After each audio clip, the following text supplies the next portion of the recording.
ตามีนมูลเหตุเอาไว้คลาดได้นอมเอาកើតជំងឺលើសសម្ពាធឈាមជំងឺលើសសម្ពាធឈាមកើតឡើងដោយកត្តារួមផ្សំជាច្រើនរួមមាន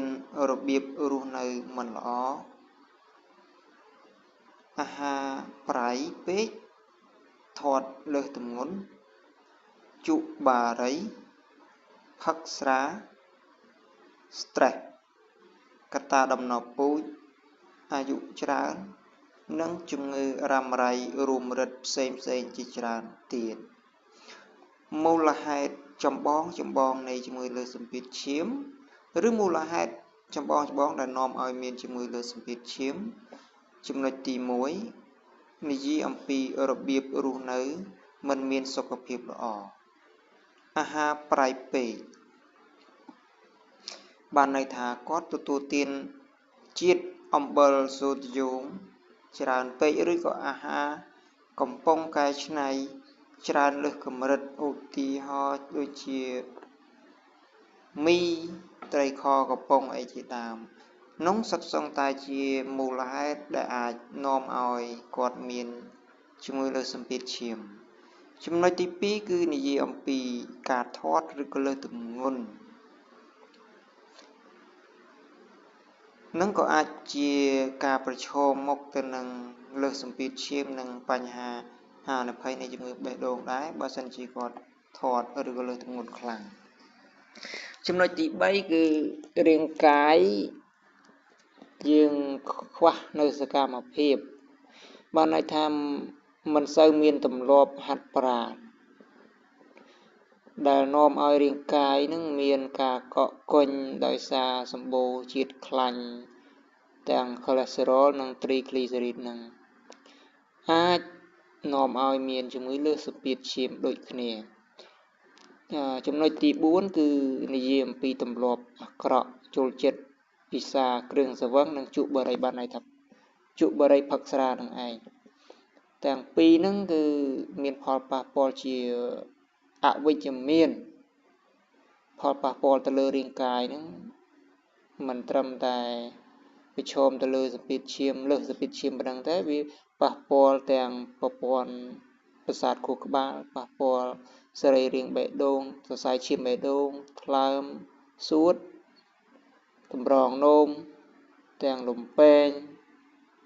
ដែលនាំឲ្យកើតជំងឺទាំងទឹកនោមផ្អែមទាំងលើសសម្ពាធឈាមអីជាដើមដោយសារតែការជក់បារីនិងផឹកស្រាចំណុចទី5គឺ stress ខ្លាំងពេកឬមានភាពតានតឹងខ្លាំងពេកដោយមានសម្ពាធពីការងារផងមានសម្ពាធបញ្ហាផ្សេងផងជុំវិញខ្លួនដែលធ្វើឲ្យរាងកាយយើងអត់បានសម្រាកគ្រប់គ្រាន់ហើយក៏ប្រឈមនឹងមានជំងឺលើសសម្ពាធឈាមចំណុចទី2ធំគឺនិយាយអំពីកត្តារាងកាយនិងដំណពូជអាយុច្រើនមនុស្សចាស់ដែលមានអាយុច្រើនគឺប្រឈមហើយមានហានិភ័យខ្ពស់ណាស់ដោយសារសរសៃឈាមរបស់គាត់គឺវិវត្តទៅតាមវ័យបានន័យថាសរសៃឈាមរបស់គាត់អាចរឹងក្រិនឬក៏ការបត់បែននឹងយឺតដែលនាំឲ្យគាត់លើសសម្ពាធឈាមដែរមួយទៀតគឺកត្តាដំណពូជបានន័យថាប្រវត្តិសមាជិកគ្រួសាររបស់គាត់ពីមុនមកធ្លាប់មានជំងឺលើសសម្ពាធឈាមនេះអញ្ចឹងកូនចៅចំនួនក្រោយគាត់ក៏អាចកើតមានជំងឺលើសសម្ពាធឈាមដែរហើយចំពោះកត្តាទី3គឺនិយាយអំពីជំងឺនឹងថ្នាំជំងឺរ៉ាំរ៉ៃតាក់ទងជំងឺទឹកនោមផ្អែមជាជំងឺប្រចាំកាយរបស់គាត់ឬក៏ជំងឺតម្រងនោមរ៉ាំរ៉ៃដែលជាជំងឺប្រចាំកាយរបស់គាត់ហ្នឹងហើយអញ្ចឹងជំងឺទាំងពីរហ្នឹងអាចឲ្យគាត់មានបន្ថែមបន្តបន្សំពីជំងឺប្រចាំកាយរបស់គាត់អាចឲ្យគាត់មានលើសសម្ពាធឈាមដែរដោយសារតែឥទ្ធិពលនៃជំងឺប្រចាំកាយរបស់គាត់ជាផលវិបាកនៃជំងឺប្រចាំកាយរបស់គាត់ឧទាហរណ៍បើគាត់មានទឹកនោមផ្អែមប្រភេទទី2អញ្ចឹងជាផលវិបាកនៃជំងឺទឹកនោមផ្អែមហ្នឹងបានន័យថាបន្ថែមពីលើនៃជំងឺទឹកនោមផ្អែមគឺឲ្យគាត់មាន ជំងឺលើសម្ពាធឈាមមួយទៀតបន្តបន្សំហ្នឹងអាចកើតមានទៅលើចំពោះអ្នកជំងឺទាំងឡាយណាដែលមានជំងឺរ៉ាំរ៉ៃប្រចាំកាយហ្នឹងមិនថាជំងឺទំនោរផ្អែមឬក៏តម្រងនោមជំងឺតម្រងនោមហ្នឹងហើយនៅជំងឺដតៃផ្សេងទៀតតកតងទៅនឹងកពេញតកតងនឹងកពេញទីរ៉ូអ៊ីតឬក៏កពេញនៅលើតម្រងនោមហ្នឹងអាដ្រេណាលីនកពេញអាដ្រេណាល់មានបញ្ហាកពេញទាំងពីរហ្នឹងក៏អាចមានជំងឺលើសម្ពាធឈាមផងដែរឲ្យមានជំងឺលើសម្ពាធឈាមផងដែរហើយតកតុនទៅនឹងថ្នាំអរម៉ូនឬថ្នាំពជាកំណើតហ្នឹងក៏វាជាហេតុមួយក្នុងចំណោម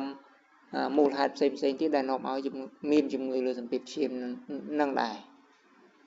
អញ្ចឹងទាំងអស់នេះសុទ្ធសឹងតែជាមូលហេតុដែលនាំឲ្យមានជំងឺលើសម្ពាធឈាមអញ្ចឹងដើម្បីកាត់បន្ថយកុំឲ្យមានជំងឺលើសម្ពាធឈាមតលតែយើងលុបបំបាត់នៅរបៀបរស់នៅមិនល្អផ្លាស់ប្ដូរគេហៅថា lifestyle បានឲ្យផ្លាស់ប្ដូររបៀបរស់នៅយើងកុំរស់នៅទម្លាប់ដែលមិនល្អដែលនាំឲ្យសុខភាពចុះអន់ខ្សោយថយហ្នឹងយើងកាត់បន្ថយអាហារដែលសម្បូរជាតិប្រៃសម្រក់ទម្ងន់បង្កើនការហាត់ប្រាណផ្លាស់ប្ដូរទម្លាប់អាក្រក់កុំពិសាស្រាគ្រឿងស្រវឹងកុំជក់បារីហើយយើងព្យាយាម relax ខ្លួនឯងកុំឲ្យ stress ពេកជាពិសេសកត្តាទីជាពិសេសយើងធ្វើយ៉ាងម៉េចឲ្យរាងកាយរបស់យើងឲ្យអារម្មណ៍របស់យើងស្រស់ស្រាយហាត់ប្រាណអីជាដើមហើយព្យាយាមហូបទឹកឲ្យបាន3លីត្រក្នុងមួយថ្ងៃព្យាយាមហូបបន្លែផ្លែឈើបង្កើនការហូបបន្លែផ្លែឈើស្រស់ដើម្បីជួយឲ្យរាងកាយរក្សានៅសម្ពាធឈាមល្អហើយជួយឲ្យរាងកាយរបស់យើងមានសុខភាពល្អពីព្រោះអាហារនឹងពីព្រោះផ្លែឈើបន្លែផ្លែឈើមួយចំនួនមិនត្រឹមតែជួយទៅដល់ការរក្សាសម្ពាធឈាមហ្នឹងទេវាអាចជួយសម្រកគីឡូទម្ងន់ទៀតហ្នឹងហើយខ្ញុំមានតែប៉ុណ្្នឹងទេសូមអរគុណបើសិនជាមានការលើសលួសខ្វះខាតសូមមេត្តាខន្តីអភ័យទោសនិងជួយបំពេញបន្ថែមសូមអរគុណ